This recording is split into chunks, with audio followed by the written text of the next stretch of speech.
À l'inverse d'une bombe A, bombe atomique, dont l'explosion repose sur la fission de noyaux atomiques, une bombe H, bombe à hydrogène, utilise essentiellement le principe de la fusion nucléaire. Il s'agit de faire fusionner des isotopes de l'hydrogène. L'explosion d'une bombe H se déroule en 2 étapes. La fusion libératrice d'énergie n'intervenant qu'après une série de fissions qui permettent d'atteindre les températures extrêmement élevées nécessaires à la réaction. Le tout en une fraction de seconde.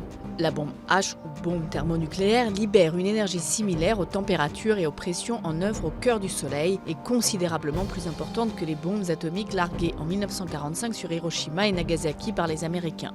La puissance d'une bombe A se mesure en équivalent de milliers de tonnes de TNT, celle d'une bombe H en équivalent de millions de tonnes de TNT. À ce jour, aucune bombe H n'a été utilisée en dehors de tirs d'essai. Les Américains ont été les premiers à en faire exploser une en 1952 dans les îles Marshall en plein océan Pacifique. Les Soviétiques leur ont emboîté le pas un an plus tard avant de mener l'essai le plus puissant jamais réalisé en 1961, le Tsar Bomba au-dessus de l'Arctique. Ils ont été suivis par le Royaume-Uni, la Chine, puis la France.